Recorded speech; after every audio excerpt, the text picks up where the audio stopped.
আসসালামু আলাইকুম রহমতুল্লাহ।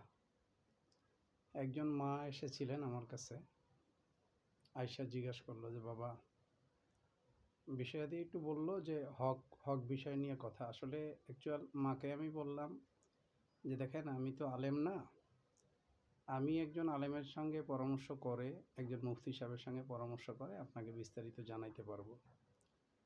তো অনেকক্ষণ যাবৎ মা বসেছিল। তো মা যাওয়ার পরে আমি এক আলেমের সঙ্গে আলাপ করলাম, ওনাকে জিজ্ঞাসা করলাম, বলল যে সামনাসামনি বসে বলতে হবে।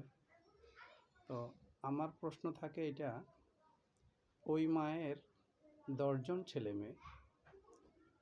এখন ওই মাকে ব্ল্যাকমেইল করে এক ছেলে তার সকল আয় ব্যয় খাচ্ছেন।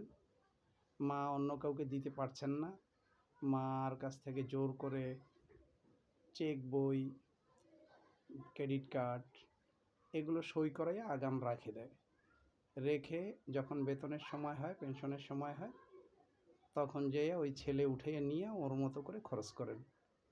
অন্যান্য ছেলেদেরকে দিতে হইলে এটা দিতে পারেন না, মার অনেক কষ্ট। তো আমি আমার পেজে কিংবা আমার ফেসবুকে যত বন্ধুবান্ধব আছেন, এর ভিতরে যে আলেম ওলামা কিংবা মুফতি যে সলিউশন দিতে পারেন হক সম্বন্ধে, আমাকে একটু যদি কমেন্টসে কিংবা আমাকে কল করে কিংবা আমার মেইলে যদি লিখে একটু জানাতেন, তাহলে আমি আমার ওই মাকে একটু জানাতাম যে হক নষ্টকারী এবং হক নষ্ট যে করে তার কী ধরনের সাজা এবং কি দুনিয়া এবং আখিরাতে কি হতে পারে। তো যারা আমার এই পেজে মুফতি মহোদয় আছেন, আমার অনুরোধ, ওই মায়ের কষ্টটাকে একটু যদি দূর করা যায় বলে, তা আমাকে একটু জানাবেন। আসসালামু আলাইকুম ওয়া রাহমাতুল্লাহ ওয়া বারাকাতুহু।